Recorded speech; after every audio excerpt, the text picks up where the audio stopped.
जय श्री राधे कृष्ण साथियों, आज हम श्रीमद् भगवद गीता की ऐसी 25 शिक्षाओं के बारे में चर्चा करेंगे जिसमें आपकी हर समस्या का हल छुपा हुआ है। मैं गारंटी के साथ यह बात कह सकता हूं कि जो कोई भी इस वीडियो को पूरा ध्यान से अंत तक सुनेगा उसे अपनी हर समस्या का हल मिल जाएगा। उसे वह सब कुछ मिलेगा जो वह जिंदगी में पाना चाहता है। गीता की पहली उपदेश यह है कि प्रेम उसी से करो जो उस प्रेम के लायक हो। जिसे आपके प्रेम की कदर नहीं, उसके पीछे अपना प्रेम दिखाकर अपने आप को दुख मत पहुंचाओ जिसे आपकी कदर ही नहीं। ऐसे इंसान से आप जितना दूर रहो उतना आपके लिए अच्छा है। गीता की दूसरी उपदेश यह है कि हमारे रिश्तेदार ही हमसे सबसे ज्यादा जलते हैं। हमारी सफलता से सबसे ज्यादा दिक्कत हमारे रिश्तेदारों को होती है। बाहर वालों को कोई फर्क नहीं पड़ता कि आपके जीवन में क्या हो रहा है, पर जो आपके रिश्तेदार है उनकी पूरी नजर रहती है आपकी जिंदगी पर। बाहर से वह यही कहेंगे कि आगे बढ़ो, सफल हो जाओ, खुश रहो, पर आप जब थोड़ा सफल हो जाएंगे, अपनी सफलता के बारे में उन्हें बताएंगे या कोई खुशखबरी सुनाएंगे तो कोई उसे सुनकर खुश नहीं होता। कई बार सारी दुनिया आपको पसंद करती है, आपकी तारीफ करती है, लेकिन आपके रिश्तेदार आपकी सफलता देखकर, आपकी खुशियां देखकर और भी जल जाते हैं। महाभारत का युद्ध बाहर के लोगों में नहीं हुआ था, वह तो भाइयों की आपसी लड़ाई थी। पांडवों के हर सुख से दुर्योधन जलता था। जब भी पांडव सफल होते उसे बिल्कुल भी बर्दाश्त नहीं होता। वही भाइयों की आपसी लड़ाई की वजह से इतना घमासान युद्ध हुआ जिसमें ना जाने कितने लोग मारे गए। गीता की तीसरी शिक्षा यह है कि आप जितना ज्यादा किसी में अपनापन और मोह रखोगे वह आपको उतना ही रुलाएगा। सारी दुनिया में लोगों के साथ कितने ही हादसे होते हैं, लेकिन हमें कुछ खास फर्क नहीं पड़ता। लेकिन जिसे हम अपना मानते हैं उसे कुछ हो जाए तो बहुत तकलीफ होती है। दुनिया का व्यवहार हमें उतना दुख नहीं देता जितना अपनों के गलत व्यवहार से होता है। दुनिया बदल जाए तो दुख नहीं होता, लेकिन अगर अपना बदल जाए तो बहुत तकलीफ होती है। आप जिससे भी जितने ज्यादा गहरे जुड़ोगे उतना ही ज्यादा दुख भी आपको झेलना पड़ेगा। अक्सर आप उस इंसान को रोते हुए ही देखोगे जिसने किसी से बहुत ज्यादा मोह किया है। माँ बाप बच्चों की वजह से रोते हैं, प्रेमी प्रेम की वजह से रोते हैं। आप अगर किसी से बहुत ज्यादा अटैच हो जाओगे तो अंत में दुख आना तो बिल्कुल निश्चित है। सच तो यह है कि आप जिसे अपनी लाइफ में सबसे ज्यादा स्पेशल बना देते हैं, सबसे तेज थप्पड़ आपको वहीं से लगता है। कई लोग कहते हैं कि मुझे ऐसे इंसान से धोखा मिला जिससे मुझे कोई ऐसी उम्मीद ही नहीं थी। अब धोखा क्यों मिलता है? क्योंकि आप किसी इंसान को अपनी जिंदगी में वह जगह दे देते हैं जिसके वह लायक ही नहीं होता। आप किसी पर इतना ज्यादा भरोसा कर लेते हैं जिसके वह लायक ही नहीं होता। तो यह गलती सिर्फ उसकी नहीं, आपकी भी है कि आपको किसी से इस कदर नहीं जुड़ना चाहिए कि आगे चलकर आपको दर्द सहना पड़े। गीता की चौथी शिक्षा यह है कि बहुत जल्दी छोटी छोटी बातों पर क्रोध करना आपको बर्बाद कर देगा। जो लोग बहुत जल्दी गुस्से में आ जाते हैं, सबसे पहले तो उन्हें अपने रिश्तों में कभी सच्चाई नहीं मिलेगी। सब आपसे डरेंगे, पता नहीं किस बात पर गुस्सा आ जाए। और जो लोग ज्यादा गुस्सा करते हैं उनके शरीर में हाई ब्लड प्रेशर और हार्ट अटैक जैसी बीमारियों के आने के चांसेस बढ़ जाते हैं। ऐसे लोगों को दुनिया मेंटली अनस्टेबल समझने लगती है, क्योंकि जो इंसान ज्यादा गुस्सा करता है उसके माइंड में हैप्पी हार्मोन्स बहुत कम बनते हैं। ऐसे लोग अधिकतर दुखी और मानसिक तकलीफ में ही होते हैं। गीता की पांचवी शिक्षा यह है कि किसी भी चीज की हद से ज्यादा आदत नहीं लगानी चाहिए। चाहे वह नशा हो या जुआ हो या ज्यादा खाने की आदत हो या ज्यादा सोने की आदत हो या सारा समय बस पड़े रहने की आदत हो या बहुत ज्यादा मोबाइल चलाने की आदत हो या टीवी देखने की आदत हो। जो भी आदत बहुत ज्यादा हो रही है वह आपको दुख जरूर देगी। इसलिए जिंदगी में आप भले सारी चीजें करो, पर उन पर आपका कंट्रोल होना चाहिए। जिंदगी को अगर जीना है तो बैलेंस में जीना सीखो। गीता की छठी शिक्षा यह है कि जिंदगी में जब भी कोई मुश्किल आए और कोई साथ ना नजर आए तो ईश्वर से प्रार्थना जरूर करनी चाहिए। कई लोग तो कहते हैं कि जो हम प्रार्थना में मांगते हैं वह हमें मिलता ही नहीं। आप प्रार्थना करते हो या भीख मांग रहे हो, प्रार्थना का मतलब होता है कि हे ईश्वर मुझे शक्ति दो ताकि मैं अपने आप को इस स्थिति से बाहर निकाल पाऊं, जिंदगी की मुश्किलों से लड़ पाऊं, उनसे जीत पाऊं। प्रार्थना का यही मतलब होता है कि हे ईश्वर हमें शक्ति दो, हमें मार्ग दिखाओ कि हम अपनी जिंदगी में आगे क्या करें। गीता की सातवीं शिक्षा बहुत प्रसिद्ध है जिसे कहते सबने सुना है, लेकिन उसका अर्थ किसी को समझ नहीं आता कि कर्म करो, लेकिन फल की चिंता मत करो। इसका यह मतलब नहीं कि जो मन में आए करते जाओ और कहो कि जो होगा देखा जाएगा। अभी तो कर लो। गीता में ही तो लिखा है कि कर्म करो और फल की चिंता मत करो। और इस बात का यह भी मतलब नहीं है कि आप किसी काम को लगातार करते जा रहे हो, चाहे उसका कुछ रिजल्ट निकले या ना निकले। कर्म करो और फल की चिंता मत करो।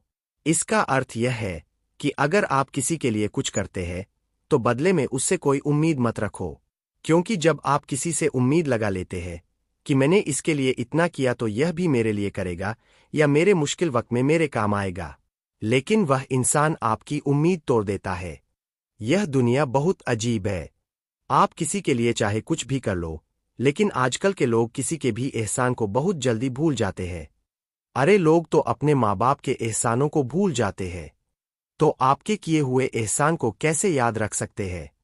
आप अगर किसी की मदद करते हो या किसी का साथ देते हो तो आज के युग में किसी से भी यह उम्मीद मत रखना कि वह भी आपका साथ देगा। इसलिए गीता का यह उपदेश है कि कर्म करो और फल के पीछे मत भागो, क्योंकि आप सिर्फ कर्म कर सकते हो, उसके फल को कंट्रोल करना आपके बस की बात ही नहीं है। गीता का 8वां उद्देश्य यह है कि नेगेटिव लोगों की बातों पर कभी ध्यान नहीं देना चाहिए। जो लोग आपके बारे में गलत कहते हैं या बुरा कहते हैं, उनको अपनी जिंदगी में बिल्कुल भी वैल्यू नहीं देना। जब कोई आपकी बुराई करता है, आपकी कमी बताता है और आप उसको बहुत ध्यान से सुनने लगते हैं, उसे सच मान लेते हैं कि सुख और आनंद मनुष्य के भीतर ही निवास करता है, लेकिन मनुष्य उसे बाहर की दुनिया में ढूंढता है, किसी और इंसान में ढूंढता है, किसी और की जिंदगी में ढूंढता है या अपने भविष्य में ढूंढता है। वह पूरी जिंदगी उस सुख को ढूंढने के लिए, उस सुख को हासिल करने के लिए भटकता रहता है, लेकिन वह सुख उसे बाहर कहीं नहीं मिलता, क्योंकि वह सुख मनुष्य के भीतर ही छुपा हुआ है।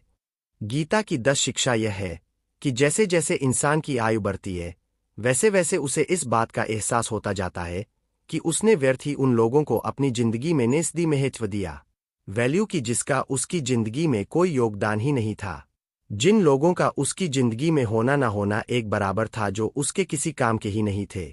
इसलिए अपना जीवन दूसरों के पीछे नहीं बल्कि अपनी जिंदगी को खूबसूरत बनाने के लिए खर्च करें।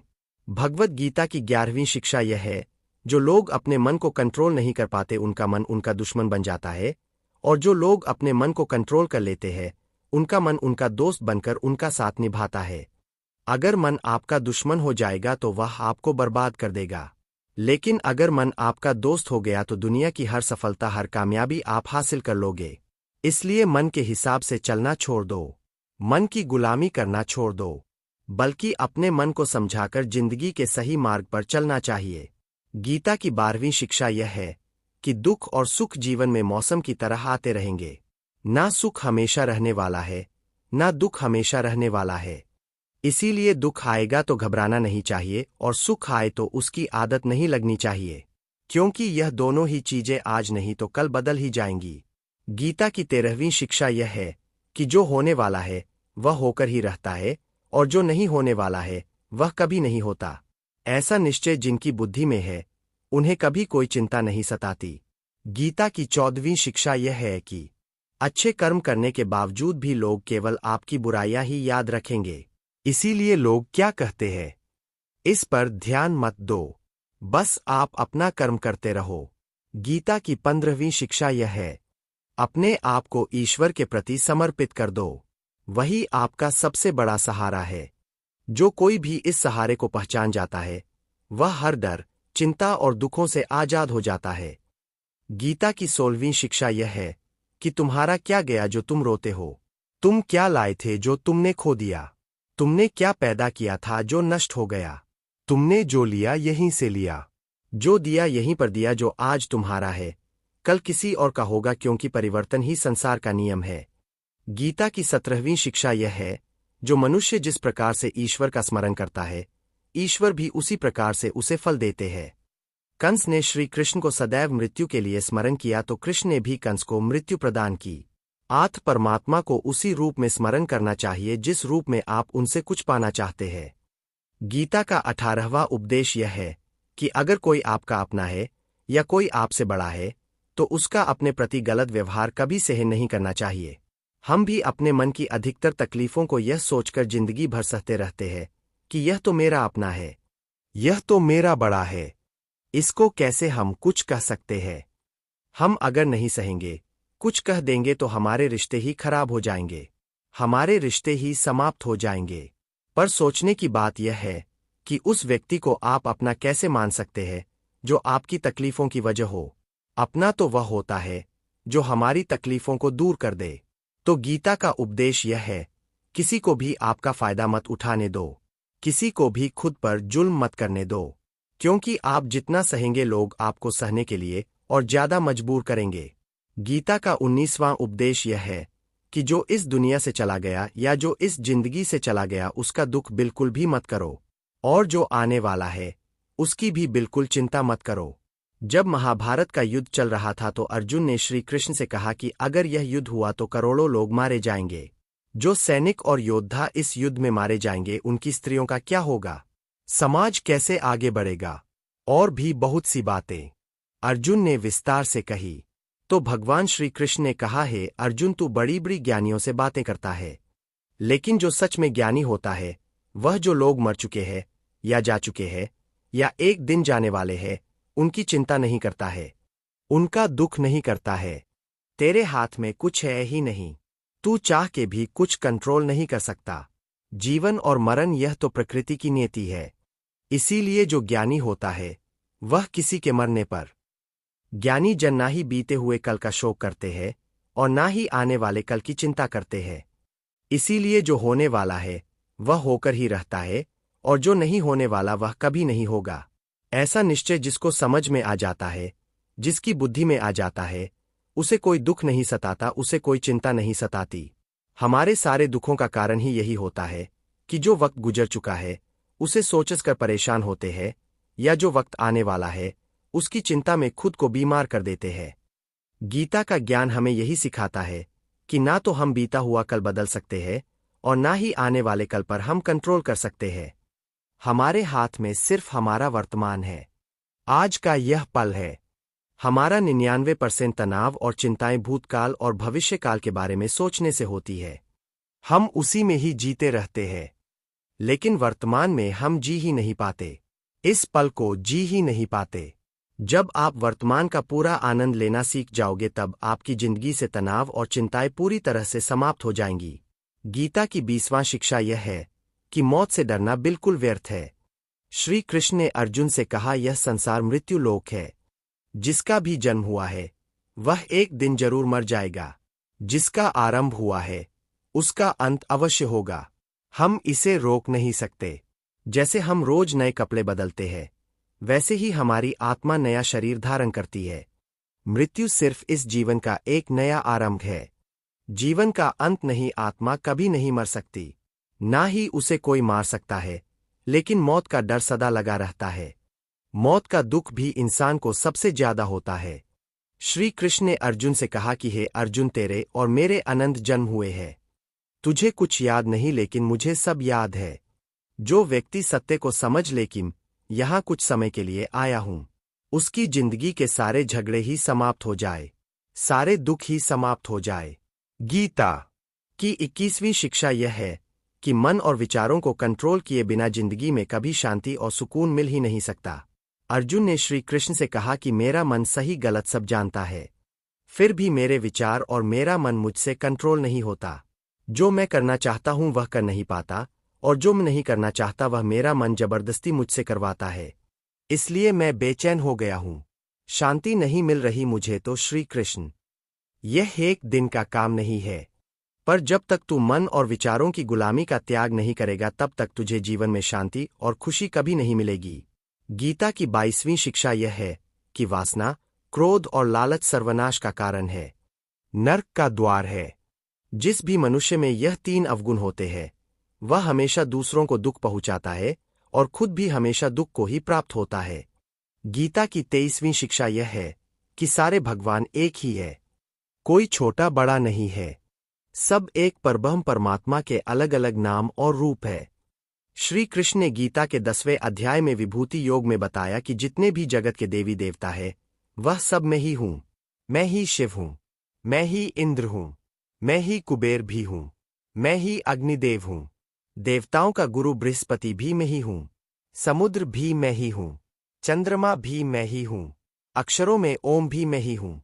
काल का महाकाल भी मैं हूँ। सबको नाश करने वाला, सबको उत्पन्न करने वाला, सबका पालन करने वाला भी मैं ही हूँ। श्री कृष्ण ने अर्जुन से कहा, मेरी विभूतियों का कोई अंत नहीं, इसलिए सब नाम, सब भगवान, सब देवता सब मेरे ही रूप है। इसीलिए तू किसी भी देव या ईश्वर में भेदभाव मत करना। किसी को छोटा बड़ा मत समझना। गीता की 24वीं शिक्षा यह है कि सुख की इच्छा ही आखिर में हमारे दुखों का कारण बनती है। श्री कृष्ण ने अर्जुन से कहा कि जितना मनुष्य सुखों की लालच और इच्छा करता है, उतना ही उसकी इंद्रियां सुख भोग में आसक्त हो जाती है। उतना ही इंसान का मन संसार के सुख और आकर्षण का गुलाम बन जाता है। जितना सुख के पीछे भागेगा, उतना ही उसे दुख के अनुभव से भी गुजरना पड़ेगा, क्योंकि यह संसार का नियम है। जो चीजें शुरू में मन को आकर्षित करती है, बाद में वह बहुत दुख देती है, और जो चीजें शुरू में मुश्किल लगती है, कठिन लगती है, बाद में वह बहुत काम आती है। गीता की 25वीं और शिक्षा यह है, जो भी मनुष्य दुनिया के सारे सहारे छोड़कर सिर्फ भगवान को ही अपना सहारा मान लेता है, उसकी हर जरूरत वह परमात्मा पूरी करता है। उसकी हर प्रकार से रक्षा भी परमात्मा ही करता है। भगवान श्री कृष्ण ने कहा, जो भी व्यक्ति मुझे ही अपना सहारा मानता है, उसका योगक्षेम मैं वहन करता हूँ। योगक्षेम का मतलब है, जो चीज नहीं मिली, उसे उस वस्तु की प्राप्ति कराता हूँ, और जो चीज उसे जीवन में मिली हुई है, उसकी रक्षा भी मैं ही करता हूँ। श्री कृष्ण कहते हैं, जो मुझ पर निर्भर हो जाता है, उसकी हर जरूरत भी मैं पूरी करता हूँ, और उसकी हर प्रकार से रक्षा भी मैं ही करता हूँ। अगर आपको यह वीडियो पसंद आई हो तो वीडियो को लाइक, शेयर और चैनल को सब्सक्राइब